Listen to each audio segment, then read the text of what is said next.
नमस्कार भाइयों और बहनों। तो आज हम बात करेंगे स्क्वाड्रंस के बारे में कि हाँ, आप जैसा जानते हैं कि हमारी एयरफोर्स जो है उसके जो नंबर ऑफ़ स्क्वाड्रन अप्रूव्ड हैं वो हैं 42।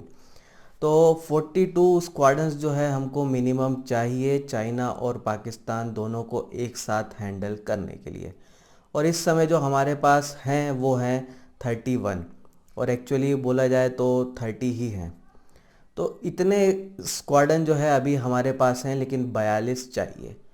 अब एक क्वेश्चन ये आता है कि क्या 42 सफिशेंट हैं, और ये 42 का नंबर आया कहाँ से कि हम इसके बेसिस पे बोलते हैं कि ये नंबर जो है इतना हमें चाहिए। तो इसके लिए हमें जाना पड़ेगा ज़रा इतिहास में। तो 1962 में जो है चाइना ने हम पर हमला किया था, ये सब हम जानते हैं। और जब हम पर हमला किया उसमें हमारी हार हुई, तो हमारी फोर्सेस का जो मोराल था वो डाउन था, और इसी का फ़ायदा पाकिस्तान ने उठाया और उसने एक दो साल जो है जम के तैयारी की, और उसके बाद जो है 1965 में वो हम पर हमला कर देता है। हालांकि उसका मुंह तोड़ जवाब दिया जाता है और उसको वहाँ हरा दिया जाता है। अब इस ये सब चीज़ें जब हो जाती हैं तो हर वॉर के बाद जो है कमेटियाँ बनाई जाती हैं। कमेटियाँ जो है चीज़ों को रिव्यू करती हैं, कहाँ सही हुआ कहाँ गलत हुआ, और उसके बाद जो है वो अपनी रिपोर्ट पेश करती हैं। तो वैसे ही 1965 के युद्ध के बाद जो है वो रिपोर्ट आई, और रिपोर्ट में लिखा गया कि अब हमको दोनों तरफ से खतरा है। तो पहले तो हम ये मान के चलते थे कि एक ही तरफ से खतरा है, पर चाइना के हमले ने, फिर पाकिस्तान के हमले ने इस मिथ को क्लियर कर दिया कि अब दोनों तरफ से खतरा है और एक साथ खतरा हो सकता है। यानी ये दोनों देश जो है एक साथ हम पर हमला कर सकते हैं। तो इसलिए जो है हमको जो सादो सामान की ज़रूरत है वो हमारे पास आज के समय में नहीं है, और हमको उसको धीरे धीरे लेना होगा। तो इस कितना ही चाहिए होते हैं उसका भी प्रोजेक्शन होता है कि हमारी इकोनॉमिक कंडीशन कैसी है, दुश्मन की इकोनॉमिक कंडीशन कैसी है, दुश्मन के पास क्या क्या है। उसके हिसाब से जो है हमको खुद को डिफेंड करने के लिए जो मिनिमम चाहिए होता है वो जो है रिकमेंड किया जाता है। तो उस कमिटी ने जो है अपनी चीज़ों को देखा कि हमारी इकोनॉमी ऐसी, चाइना की ऐसी, पाकिस्तान की ऐसी। तो उसके हिसाब से कमिटी ने कह दिया कि 45 स्क्वाड्रन हमारे पास होने चाहिए। 45 लेकिन जब सरकार के पास फाइलें पहुंची तो उन्होंने कहा यार 45 ज़्यादा है, उन्होंने उसको ट्रिम करके 42 पे कर दिया। तो फाइनल जो अप्रूवल मिला वो मिला 42 स्क्वाड्रन का, और हमारे 42 स्क्वाड्रन भी कभी कंप्लीट नहीं हुए। तो एक रीज़न तो ये हो जाता है कि ये 42 का नंबर कहाँ से आया, तो ये हमने समझ लिया।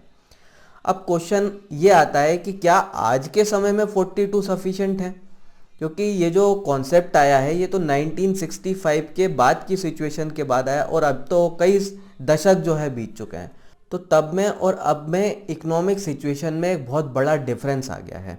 तो जब ये चीज़ें रिपोर्ट आई थी और 42 स्क्वाड्रन का कॉन्सेप्ट निकल के आया था, उस समय हमारी इकोनॉमी और चाइना की इकोनॉमी बराबर ही थी। लेकिन आज आप सिचुएशन देखिए, आज हमारी इकोनॉमी के मुकाबले चाइना की इकोनॉमी 5 गुना बड़ी है। तो जिस देश की इकोनॉमी बहुत बड़ी होती है वो बहुत ज़्यादा आधुनिक हथियार और ज़्यादा संख्या में हथियार जो है वो रख सकता है, और वही जो है चाइना कर भी रहा है। तो आज के समय में अगर हम बात करें कि 42 स्क्वाड्रन से हमारा काम चल जाएगा, तो शायद ये बात सही नहीं हो, क्योंकि हम जो है उस इकोनॉमिक फैक्टर को अब डिस्काउंट नहीं कर रहे हैं कि चाइना की इकोनॉमी अब 5 गुना हमसे बड़ी हो गई है। वो बड़ी एयरफोर्स को जो है वो रख सकता है, और साथ में चाइना का पूरा टारगेट ये है कि हमें ग्लोबल पावर बनना है। तो बाई 2050 उनका ये एम है कि अमेरिका से बड़ी जो है हमें मिलिट्री पावर बनना है। तो देखिए, उसका भले ही कुछ भी उद्देश्य हो कि हमें अमेरिका से बनना है, लेकिन अगर हमको खुद को डिफेंड करना है तो दुश्मन के जिस लेवल की तैयारी है उसके हिसाब से हमको भी प्रिपेयर करना होता है। हम अपनी मर्जी के हिसाब से नहीं चलते हैं, जैसा थ्रेट परसेप्शन चलता है वैसा। तो इकोनॉमिक एंगल से देखें तो 42 का नंबर जो है आज के समय में सफिशेंट नहीं लगता, इससे ऊपर होना चाहिए। अब ऊपर क्यों नहीं होता है, क्योंकि हमारी इकोनॉमी उस हिसाब से ग्रो नहीं कर रही है। तो अगर हमारी इकोनॉमी ग्रो नहीं करेगी तो हमारा डिफेंस बजट नहीं बढ़ेगा, और डिफेंस बजट नहीं बढ़ेगा तो ये सारी चीज़ें जो हम सोच रहे हैं वो नहीं होंगी। देख ली आप, इसी से देख लीजिए कि हम 42 भी अभी नहीं कर पाए हैं। तो ये भी 1965 के बाद का कॉन्सेप्ट है। 1971 का वॉर भी हो गया है, उसके बाद भी जो है हम ये चीज़ नहीं कर पाए हैं। क्यों? क्योंकि हमारी इकोनॉमी जो है उस चीज़ को सपोर्ट नहीं कर रही, हमारा डिफेंस बजट जो है उतना नहीं हो पा रहा है जितनी की हमें ज़रूरत है। तो एक तो इकोनॉमिक फैक्टर हमने देख लिया। अब दूसरा एक काउंटर आर्ग्यूमेंट इसके खिलाफ ये दिया जाता है कि जब ये 42 का कॉन्सेप्ट आया था उस ज़माने में मल्टी रोल फाइटर एयरक्राफ्ट नहीं, तो हमको क्या करना पड़ता था, एयर सुपीरियोरिटी के रोल के लिए अलग फाइटर चाहिए होते थे, हमको ग्राउंड अटैक के लिए अलग फाइटर चाहिए होते। जैसे मिग 21 है, तो मिग 21 से आप बॉम्बिंग नहीं करा सकते। मिग 21 जो है वो इंटरसेप्शन वाले रोल के लिए बना है। वैसे ही जैगवार है, तो जैगवार ग्राउंड अटैक के लिए बना हुआ है, उससे हम इंटरसेप्शन का काम या फिर जो है हम सोचें कि एयर सुपीरियोरिटी वाला काम करा लें तो वो नहीं हो सकता। तो ये भी एक कॉन्सेप्ट था, लेकिन अब दुनिया बदल गई है, अब मल्टी रोल फाइटर आ गए हैं। तो मल्टी रोल फाइटर होने के कारण क्या होता है कि अब हमें उतने नंबर ऑफ फाइटर प्लेन की ज़रूरत नहीं होगी जितनी कि पहले होती थी, क्योंकि आपके एक ही प्लेन से कई तरह के रोल जो है आप करवा सकते हैं। तो ये एक बात आ गई। तो इसके कारण जो है एक नंबर जो है हमारा एडजस्टेबल हो जाता है कि हम अगर अच्छी क्वालिटी के, अच्छी क्वांटिटी के मल्टी रोल फाइटर एयरक्राफ्ट रखते हैं तो जो है हमारा कम नंबर से भी काम चल सकता है। पर इसमें भी एक और कॉन्सेप्ट ये होता है कि कोई भी मल्टी रोल फाइटर हो वो भले ही दोनों काम कर सकता है, पर वो एक काम के लिए ही प्रॉपरली ऑप्टिमाइज्ड रहता है, वो दोनों काम के लिए एक बार में ऑप्टिमाइज नहीं होता। अब जैसे सुखोई है, ये एक्चुअल में एयर सुपीरियोरिटी इंटरसेप्शन वाले काम के लिए ऑप्टिमाइज्ड है। हम चाहें तो इससे बॉम्बिंग भी करा सकते हैं, पर ये परफेक्शन जो है हमें मिलेगा कहाँ मिलेगा, वो एयर सुपीरियोरिटी वाले रोल में। वैसे ही मिराज जो है वो बॉम्बिंग के लिए बहुत अच्छा है, इसीलिए आप देखिए बालाकोट में या कारगिल वॉर में जो है हम इसको काफ़ी यूज़ करते हैं और बड़ा अच्छा परफॉर्म करता है।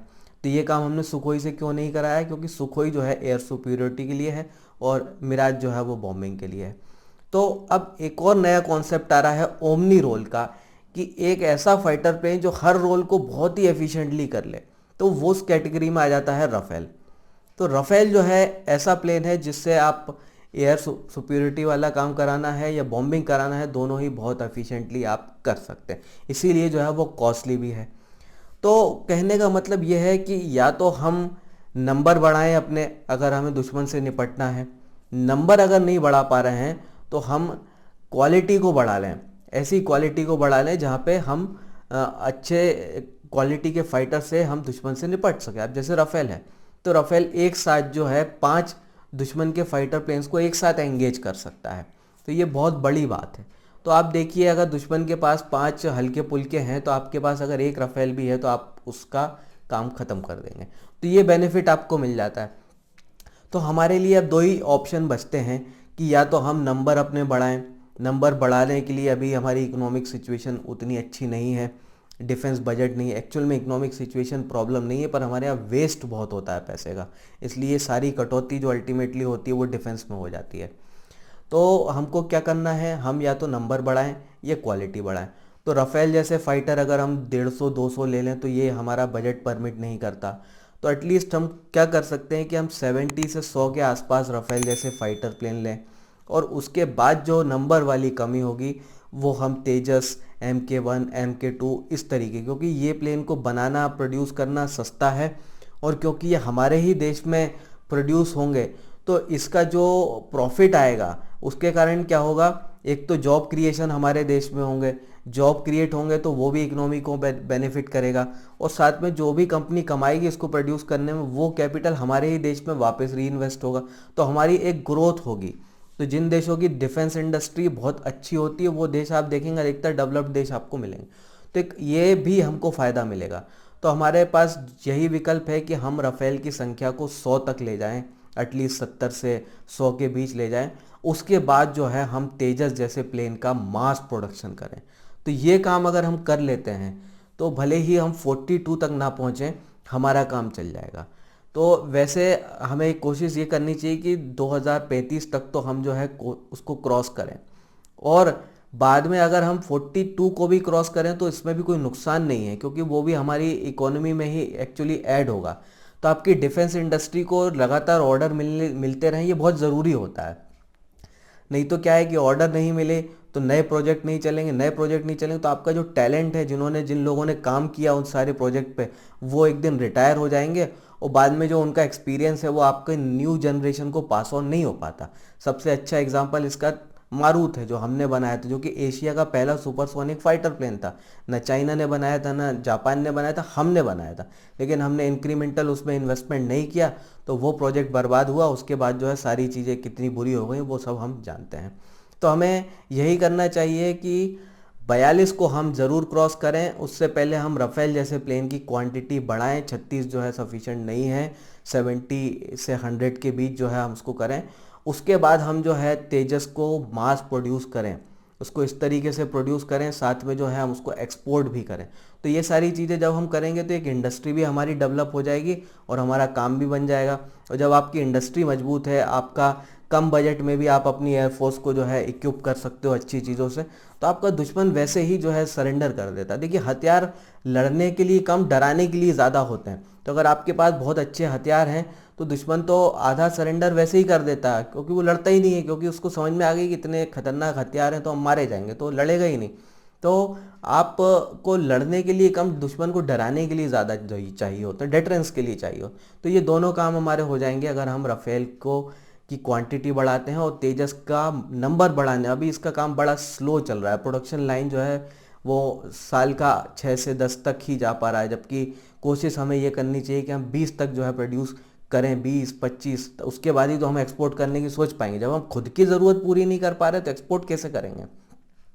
तो अभी जिस स्पीड से चल रहा है काम, उस हिसाब से तो एयरफोर्स को 83 तेजस डिलीवर करने में भी 4-5 साल ये ले लेंगे। तो ये बहुत लंबा पीरियड है, इसको फिक्स करने की ज़रूरत है। तो ये रही आज की बात, इस पर आप अपने कमेंट्स रखिए। फिर मिलेंगे। जय हिंद।